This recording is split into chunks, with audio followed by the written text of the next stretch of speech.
실은 아주머니가 사가 있음에도 불구하고 오히려 더 소리를 쳤다. 결국 그 아주머니는 울음을 터뜨렸다. 분위기는 순식간에 썰렁해졌다. 그 후 이분과 거리는 자연스럽게 멀어졌다. 술은 슬픔을 달래주고 기분을 더 즐겁게 해주는 효과가 있다. 적정하게 마실 때만 위력이 발생한다. 살면서 가장 나쁜 수단 중 하나는 술에 의지해서 생활하는 사람이다. 술은 잠시 기분을 풀어줄 수 있지만 최종 해결책이 아니다. 나는 이 말을 진리로 생각하고 철저히 실천하고자 노력했다. 2010년 한부모 가정이 된 이후 술에 의지하고 싶은 유혹은 많이 있었다. 술을 마시더라도 절대 실수해서는 안 된다. 사람이 유연해지고 풀어지는 모습을 보일지언정 상대방에게 실언은 하지 않아야겠다는 것을 철칙으로 생각했다. 만약 술에 의지해서 생활했더라면 돈은 돈대로 탕진했을 것이고 생활은 밑바닥으로 추락해서 내 삶이 엉망진창이 되었을 것이다. 술이 분명 좋은 점이 많지만 주량보다 많이 마시면 악마의 길로 안내하는 매개체가 될 수 있다.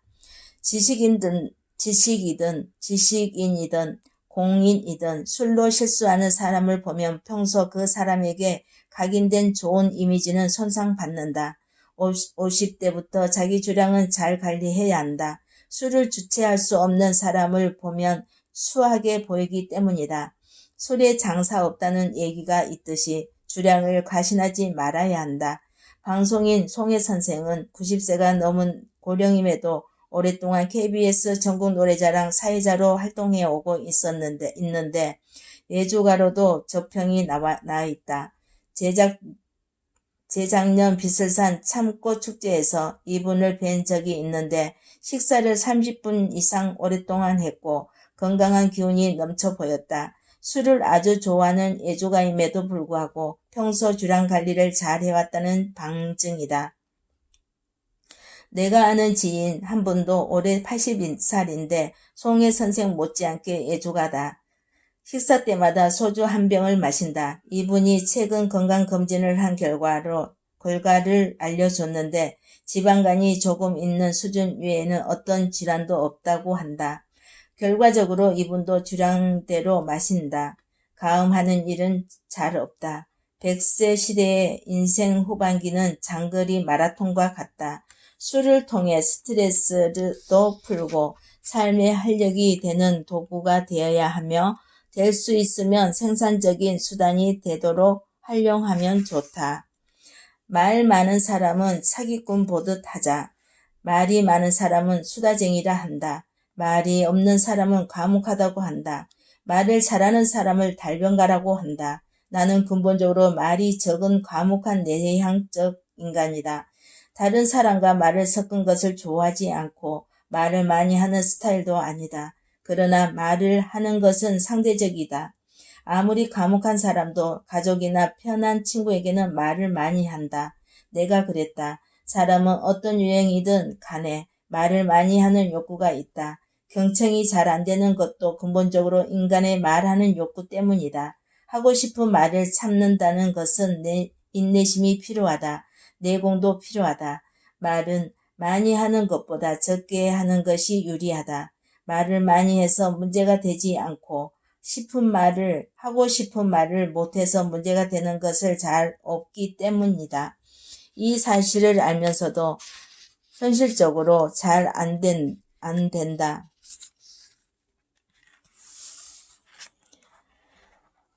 꼭 하고 싶은 말이더라도 잠시 말하지 않고 참아내면 원래 하고자 했던 말이 쓸데없는 말이 되는 경우도 많다. 말은 생각의 열매다. 입 안에서 하고자 했던 생각이 여물지 않고 입으로 나온 말은 공해다. 그런 말은 상대방이 귀담아 듣지 않는다. 말에는 상호 울림이 있어야 한다. 말은 입에서 나오기 전에 10번 생각하고 내뱉어야 할 만큼 신중하게 이야기해야 한다. 말은 그 사람의 인격과 살아온 삶의 흔적을 볼 수 있다. 말에 힘이 있고 긍정적인 말, 감사한 얘기를 많이 하는 사람은 다음에도 만나고 싶은 사람이다. 반면 말끝이 흐리고 부정적인 표현을 아주 하는 사람은 경계해야 한다. 말이 많은 사람도 경계해야 한다. 말이 많으면 그 말 속에 반드시 거품이 있기 마련이다. 거품이 있기 때문이다. 말은 의사교환 수단 중 하나이지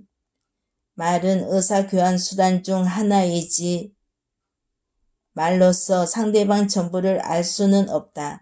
오랫동안 같이 지낸 부부조차도 상대방 본심을 모르고 생활하는 경우가 많다. 말을 많이 하는 사람과 같이 근무한 적이 몇 번 있었다. 그 사람과 얘기를 하면 거의 듣는 모드로 바뀐다.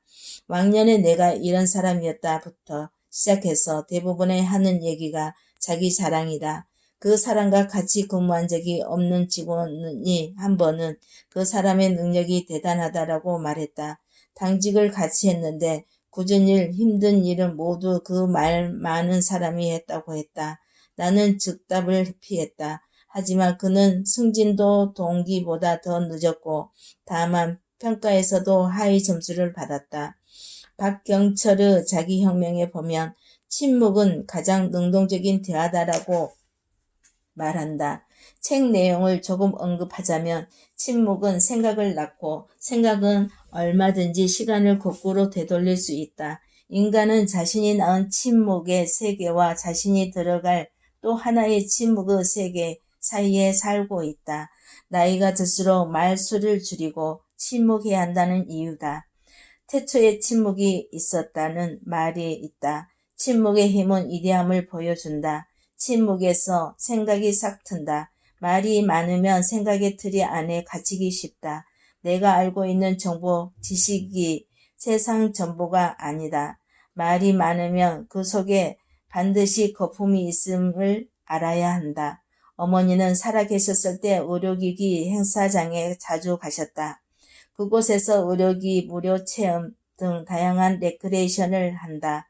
일정한 요건만 충족되면 휴지, 소금 등 생필품을 무료로 준다. 한 번은 어머니께서 200만 원이 넘는 의료기를 꼭 사야겠다고 하면서 카탈로그를 내게 보여주었다. 물건에는 광고하는 것과 다르게 거품이 있었다. 나는 불만이 있었지만 어쩔 수 없이 사드릴 수밖에 없었다. 노인을 상대로 물건을 파는 행사장은 전국적으로도 수도 없이 많이 있다. 좋은 사례보다 피해 사례가 더 많이 있다. 노인을 상대로 보이스피싱 사기 사례도 마찬가지다. 상황에 따라 심각하고 화려한 표현을 통해 상대방을 현혹시킨다. 개인이든 제품을 광고하는 기업이든 어떤 유형이든 간에 말 많은 곳에는 거품이 있다. 부모님 세대에는 통했던 이런 방식이 후대에도 계속될 것인지는 미지수다. 하지만 평소 준비하고 대응한다면 나이 들어서 이런 유형의 사례에 휘말리지 않을 것이다. 남과 비교하지 않는 나만의 속도가 중요하다. 숨가쁘게 살아온 지난 시절을 돌아보면 해놓은 것은 없는 것 같고 나이만 먹은 것 같구나. 거울을 보며 얼굴에 비친 세월의 흔적을 봤다. 영락없는 50대 중년의 모습이구나 싶다. 그동안에 열심히 살아왔더라도 아쉬움이 남는 것이 인생이다. 완벽한 인생은 없기 때문이다. 단지 후회를 줄일 수 있는 인생을 사는 것이 중요하다. 인생 후반기를 어떻게 살 것인지 방향을 정하고 속도를 정해야 한다. 마라톤으로 비교하며 페이스메이커다. 나만의 속도를 찾는 것이다. 마음 울적한 날엔 거리를 걸어보고 향기로운 칵테일에 취해도 보고 한편의 시가 있는 전시회장도 가보고 밤새도록 그리움에 편지 쓰고 칵테일 사랑, 노래 가사의 일부를 흥얼거려 보았다. 이런 노래를 부르거나 듣게 되면 내 가슴은 예전 향수에 젖어든다. 하지만 실제 받아들이는 마음의 온도는 다르다. 왜 그럴까? 아마도 가슴 떨림과 설렘이 작아졌다는 얘기다. 나이가 든다는 것은 그동안에 경험한 것들이 축적된 것에서 자연스럽게 나타난다. 하지 않았던 새로운 일, 새로운 것들에 도전해야 한다. 그래야만 그나마 두뇌에 조금이라도 자극이 간다. 늘 해왔던 늘 해왔던 것에서는 새롭거나 신선한 것이 없다. 내가 아는 직장인 동료 가운데 퇴직을 앞두고 색소폰, 기타를 배우는 분들이 있다.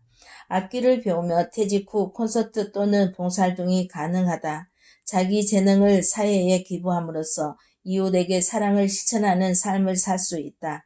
생전 그림을 그려보지 않은 사람도 그림 그리기에 도전해서 전시회를 열 수 있다. 이시영 박사는 80세가 넘는 나이에 전시회를 개최했다. 자신을 깊이 성찰하다 보면 내가 무엇을 해야 할지 방향과 속도까지 알 수 있다. 시간이 가는 속도는 나이가 먹는 만큼 속도가 난다고 한다. 뱁새는 황새 따라가지 않는다는 말이 있다. 지치지 않고 인생 이막을 잘 가려면 남과 비교하지 않고 나만의 속도와 방식을 찾아가는 것이 중요하다. 즉, 천천히 가더라도 성장이 정제되어야 한다. 하지만 현실로 녹록지 않다. 우리 삶은 주변으로부터 영향을 받기 마련이다. 강점을 살리면 좋지만 때로는 다른 사람으로부터 상처를 받기도 한다. 누구 자식은 검사, 변호사, 의사가 됐더라. 자식 자랑을 하는 사람을 보면 마음 편치 않다. 인생 후반기 운명은 자식의 직업 안정도와 일치한다라는 얘기가 있다. 퇴직 후 재정적으로 안정되거나 새롭게 얻은 일자리가 마음에 들더라도 자식이 백수로 집에서 빈둥거리면 마음이 편하지 않다. 지금까지 살아오면서 해왔던 일은 내가 선택하고 결정했다. 직업과 환경을 통해 그동안 살아왔던 삶의 방식과 태도는 현재의 나를 만들었다. 학교 동기 중에 건설 현장 노동 일을 오랫동안 해온 친구가 있다. 아마 반평생을 노동 일을 하며 보낸 친구다. 직업의 다양성에 있어 보면 좋고 나쁨이 없다. 하지만 건설 현장의 일 특성상 나이가 들면 지속하기 힘든 일이다. 한편으로 보면 이 친구는 자기만의 속도로 인생을 살아왔다. 아마 이 친구의 미래는 그동안에 살아왔던 틀 안에서 크게 벗어나지 않을 것이다. 우리는 이 친구의 인생을 두고 잘 살고 있는지 못 살고 있는지 판단할 수 없다. 판단 기준을 어디에 두느냐에 따라 달라지기 때문이다. 인생 후반기는 타인과 비교하지 않는 나만의 속도를 찾아가자. 나만의 속도는 현재 살아온 삶의 틀을 깨고 변화 때의 속도를 말한다. 내가 참가하는 독서 모임에는 다양한 계층의 분들이 참석한다. 분명한 것은 책을 읽는다는 것 자체가 성장을 의미한다. 책을 통해서 삶을 업그레이드 하려는 분들이다. 각자 생활습관과 책을 읽는 방식, 사고력, 정보 수준에 따라 책 흡입력도 다르다. 그래서 성장 속도도 차이가 난다. 작년 초 책 쓰기 교육을 받았다. 워드 프로세스를 잘 다루는 사람도 있고 독수리 타법으로 치는 사람도 있다. 각자 해온 분야와 살아온 환경이 모두 달랐다. 같이 교육을 받았지만 벌써 책을 출판한 사람도 있고 최근 출판 계약을 한 사람도 있다. 하지만 아직 출판 계약도 하지 못한 사람도 있다. 각자의 속도가 있다. 이제 어제와 다른 오늘을 살아가는 사람, 남과 비교하지 않고 성장하는 사람을 업글 인간이라 한다. 업글 인간은 김남도 교수가 집필한 2020년 트렌드 코리아에 등장한 단어다. 인생 후반기에 접어들었다 하더라도 선의의 경쟁을 반드시 필요하다. 절대 지치지 않는 나만의 속도를 찾아야 한다. 어떤 형태이든 혼자 하는 것보다 경쟁하면 능률이나 성취 면에서 유리하다. 자기 개발을 위해 열심히 노력하는 사람과 자주 어울리는 것이 중요하다.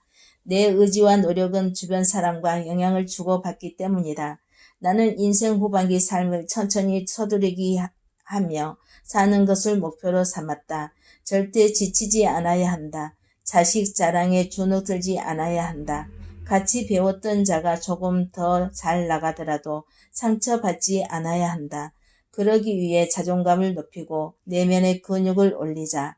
현실에 머무르는 생각, 새로운 도전을 하지 않는다는 생각을 절대 하지 않아야 한다. 100마디 이론보다 한 가지 실전 노하우가 값지다. 부동산에서 법정 지상권의 성립 요건은 근저당권 설정 당시 토지와 건물 소유주가 같아야 합니다. 부동산 경매 공부 수업을 받을 때 교수님이 했던 말이 귓가에 맴돌았다. 경매가 대중화되면서 너도 나도 돈을 벌기 위해 경매를 배운다. 경매 공부를 하면서 얻은 교훈이 있다면 경매는 누구나 시작할 수 있지만 아무나 돈을 벌지 못한다는 것이다. 또 하나는 경매 이론이 아무리 풍부해도 실전 노하우가 중요함을 깨달았다. 경매 강의를 하는 교수님의 경매 이론이 아주 해박하다. 물론 다양한 경험도 있다. 하지만 가르치는 교수님은 실전 경험보다 이론에 강한 분이다. 실전 경험이 강하다면 아마도 큰 돈을 벌었을 것이다. 그만큼 이론과 실전 경험이 사이에는 스스로 건너야 할 경험의 다리가 있다.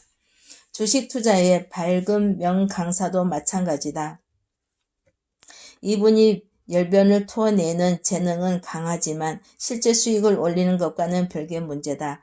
모든 증권 분석 전문가가 말한 것처럼 실천해서 큰 돈을 벌었다면 더 이상 증권 분석을 하지 않고 은퇴했을 것이다. 백종원 하면 음식 전문가로 유명한 분이다. 이분은 이론만 밝은 것이 아니라 음식점을 운영하면서 경험한 노하우도 많이 있다. 음식 관련 창업 후 어려움을 겪는 많은 분이 백종원을 찾는 이유다. 나는 이론과 경험을 골고루 보유한 것이 요식업자에게 먹히고 있다고 본다. 100마디 말보다 단 한 번의 실전 경험에서 나오는 말에서 진정성이 더 우러날 때도 있다. 그만큼 경험은 인생에서 지혜를 주며 중요한 성장 동력을 만든다. 특히 실패한 경험, 고통의 바닥을 딛고 일어선 경험은 보석보다 더 값어치가 있다. 2010년에 한부모 가장이 되었을 때의 일이다. 퇴근 후 저녁 7시쯤 돌봄 교실에 둘째 아이를 데리러 갔다. 선생님과 우리 아이가 단둘이 있는 것을 봤다. 아버지가 언제 올까 기다리고 있는 모습을 보니 마음이 쓰라리고 아팠다. 나는 둘째 아이가 초등학교 4학년이 될 때까지 방과 후 돌봄 교실에 직접 데리러 갔다. 둘째 아이가 신종플루 진단을 받은 일도 있었다. 직장에서 며칠 휴가를 냈고 병원에서 날밤을 새며 같이 지낸 적도 있었다. 아내가 있으면 사정에 따라 남편이 병원에 날밤을 안 새워도 되지만 한부모 가장이라 입원부터 퇴원까지 함께 해야 했다. 어린 자녀 양육은 하나부터 열까지 모든 것에 손이 간다. 10년이 지난 지금 그 어렸던 애가 고등학생이 됐다. 세월이 무색할 만큼 빨리 지나갔다. 지난 10년 동안 자녀를 홀로 양육하면서 겪은 힘든 경험은 내 인생을 통찰하게 했고 소중한 자산이 되었음을 자부한다. 한부모 가정이 되어 홀로 많은 시간을 보냈다. 홀로 있음을 견뎌내기 위해 자연스럽게 책을 읽었다. 책은 내게 새로운 세계를 알게 해주는데 큰 힘이 됐다. 독서는 책에서 제시한 것 하나만이라도 실천할 때 비로소 진가를 발휘한다. 독서의 힘은 실천하고 변하는 데 있다. 책을 1000권을 읽었다 하더라도 실천하지 않으면 소용이 없다. 그 분야를 직접 경험하지 않은 자가 강의를 하는 것도 다른 책에서 모은 지식을 전달하는 하나의 이론밖에 되지 않는다. 내 것이 되려면 그 분야에 대한 해박한 지식보다 지식의 토대에 의해서 형성한 실전 경험이 더 중요하다. 진정한 지혜는 정보와 지식에서 오는 것보다 경험에서 오는 것이 더 많다. 그 어떤 이론보다 더 중요한 것은 많은 경험을 축적하는 것이다. 인생에서 반복되는 경험은 피해야 하지만 쓸데없는 경험은 하나도 없다. 40대 이전의 실패를 두려워하지 말고 다양한 경험을 하라는 이유도 여기에 있다. 살아오면서 수많은 경험은 인생의 연륜을 쌓게 해준다. 단지 경험이 무지에서 오지 않았어야 한다. 지식이 겸비되어 직접 경험한 것이어야 한다. 스노우 폭스 대표이자 최근 돈의 속성을 펴낸 김승호 회장은 부자가 되는 많은 노하우를 갖고 있다. 사람들이 이분에게 열광하는 이유가 뭘까? 경험에서 우러난 지식을 전달하기 때문이다. 김승호 회장이 터득한 삶의 지혜는 우리가 살면서 경험한 것과 연결돼 비로소 지혜로 나타난다. 내가 스스로 경험하지 않은 것은 알아도 공허할 수 있다. 인생은 내가 몸으로 직접 부딪히고 느끼고 깨닫는 것이다.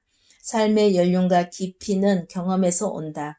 인생 후반기에도 내공을 유지하는 뼈대는 지식 습득을 멈추지 않아야 하며 그 지식을 토대로 경험을 꾸준히 축적하는 일이다. 내가 이 나이에 무슨 이걸 한다고 인생 후반기 삶의 의지를 꺾는 가장 불행한 말이다.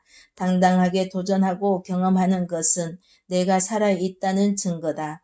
이론은 어디까지나 이론이다. 도전하는 삶, 실천하는 삶은 나이와 관계없다.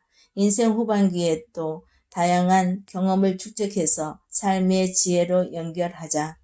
나이 들어 떼쟁이 어린아이가 되지 말자. 부모님은 일평생 시골에서 농사만 지으며 생활하셨다. 내 한부모 가정이 된 이후 부모님은 오랜 시골 생활을 청산하고 함께 살게 됐다. 부모님은 걱정했던 것보다 도시 생활이 아주 적응을 잘했다. 아파트 경로당에 다니며 친구도 사귀었고 복지센터에 개설하는 노래교실도 등록하며 활발하게 활동했다. 한 번은 퇴근 후 집에 왔는데 어머니는 밑도 끝도 없이 말 한마디 하지 않고 기분이 언짢은 모습이었다. 무슨 이유인지 계속 물었더니 한참 만에 다음과 같이 얘기를 했다. 왜 명품 옷 하나 사주지 않느냐는 것이 핵심이었다. 평생 명품 옷을 사들인 적도 없었고 백화점에서 값비싼 옷을 사들인 적도 없었다. 시골에서 농사를 지으셨기에 그런 것은 전혀 모르고 지내셨던 분이었다. 평소 부모님은 명품 옷에 관심도 없었고 일절 모르고 살았다. 그렇게 어쩌는 표정을 지으셨던 이유는 경로당 친구가 자식으로부터 선물 받은 명품 옷을 자랑했기 때문이다. 이남 이녀 막내로 자라서 그런지 어머니에게 어리광과 투정을 많이 부렸다. 부모님에게 편하게 대한 면도 있었다. 나이가 들어가는 어머니는 반대로 나에게 어린아이가 같은 답답한 행보를 이어가고 있었다. 또 한 번은 어머니께서 외식하면서 시샘을 낸 적도 있었다. 한마디로 손자는 맛있는 것 사주고 나는 무엇을 먹을 건지 물어보지도 않는다. 즉 내가 너무 무관심하다는 얘기였다. 마음은 충분히 이해가 갔다. 하지만 한번 토라지면 당장 설득해서 기분이 풀어질 문제가 아니었다. 보통 며칠은 서먹한 상태로 생활했다. 한 부모 가정이 되고 어머니의 어린이 같은 생각과 행동이 지속해서 발생했다. 애들을 챙겨주랴, 가끔 어머니의 투정 아닌 투정을 받아주랴, 2중 3중 고충을 따랐다. 지금까지 살아오면서 투정하는 모습은 거의 없었는데 해가 갈수록 시샘이 심해졌다. 점점 더 어린애처럼 생각과 행동이 바뀌었다. 직장 동료에게 어머니 얘기를 했더니 이구동성으로 나이가 들면 부모님들이 그런 행동을 한다고 했다. 곰곰이 생각해보니 시샘이 많아지는 것을 부모님 탓으로만 돌릴 수 없었다. 어렵고 힘든 시대를 살아왔던 배경과 현재 상황이 만든 원인도 있었다고 생각했다. 노후가 되면 무료하다. 애롭고 쓸쓸하다. 주된 일 없이 시간을 보내다 보니 자식 걱정, 집안일 생각의 폭이 줄어들기 때문이다. 특히 어머니는 평생 농사일을 지셨기 때문에 생각과 마음이 정렬되지 않은 원인도 있었다. 부모님 세대는 집에서뿐만 아니라 친구나 이웃 주민 사이에도 사소한 일로 토라지는 일이 발생한다. 경로당에서 장기 바둑 화투 놀이를 하다가 토라지는 일도 있고 정치 얘기를 화제로 하다 토라지는 등 다양한 형태로 발생한다. 지금 막 은퇴한 베이비 부모 세대 40대, 50대는 이런 일이 일어나지 않도록 조심해야 한다. 인생 2막을 변화 없이 살아왔던 대로 살아간다면 육체적, 정신적 노화로 인해 사고방식, 행동이 편협해지기 쉽다. 먼저 사셨던 분들을 통해 적어도 이런 원인을 바로 알고 대처한다면 충분히 극복할 수 있는 문제다. 무엇보다 일이나 취미활동을 가져야 한다. 하루하루를 무료하게 보내지 않는 것이 중요하다. 무료한 시간에는 반드시 엉뚱한 생각이 침입한다. 감사한 생각이 아닌 부정적 생각이 들어온다. 반면 좋은 시간으로 혼자 지내는 방법도 있다. 자신을 돌아보고 묵상하고 침묵하는 시간이다. 이런 시간은 건설적이고 생산적인 시간이 된다. 평생 배우고 공부하는 습관도 중요하다. 공부한다는 것은 과거에 머물러 있지 않다는 뜻이다. 새로운 것을 습득하고 새로운 생각을 주입함으로써 진취적이고 개방적인 사고로 바꿀 수 있다.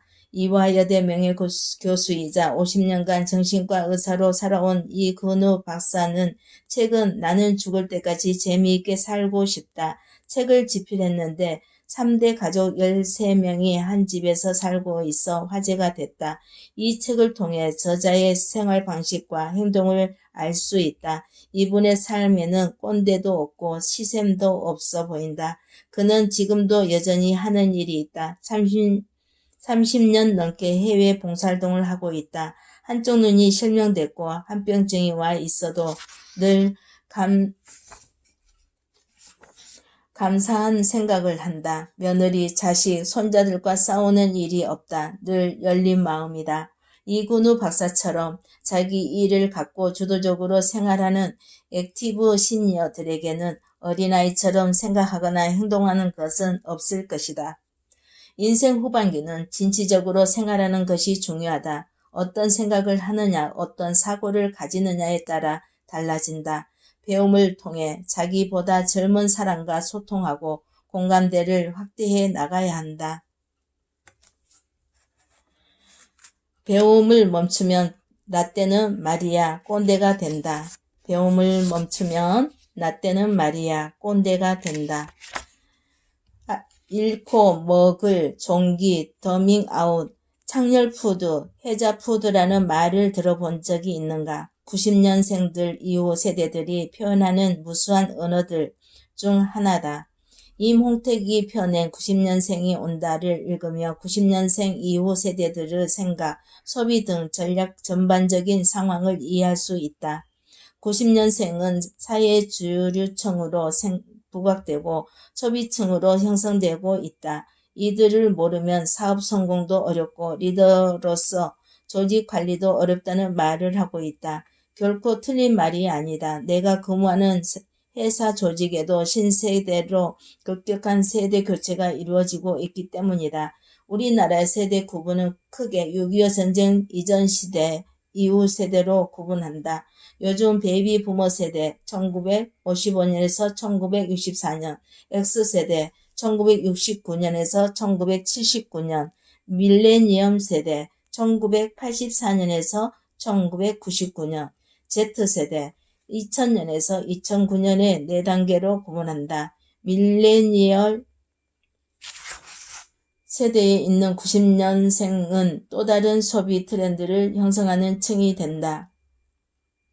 이들이 주로 사용하는 용어 중에서 꼰대가 나온다. 사전에서 꼰대는 언어로 늙은이를 이르는 말, 꼰대질은 기성세대가 자신의 경험을 일반화해 젊은 세대들에게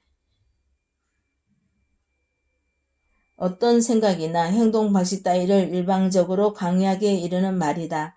나이가 든다고 다 꼰대가 되는 것은 아니다. 배움을 멈추면 누구든지 꼰대가 되기 쉽다. 생각이 고착되고 고정관념이 생겨 타인의 생각을 전혀 이해하지 못하는 경우가 생기기 때문이다. 연령 비율로 보면 나이 많은 사람이 꼰대가 될 확률이 높지만 요즘은 젊은 꼰대라는 용어도 등장했다. 386 꼰대, X세대 꼰대, 심지어 20대의 어린 꼰대도 있다. 이들은 상대적으로 젊은 척, 쿨한 척하며 꼰대질한다.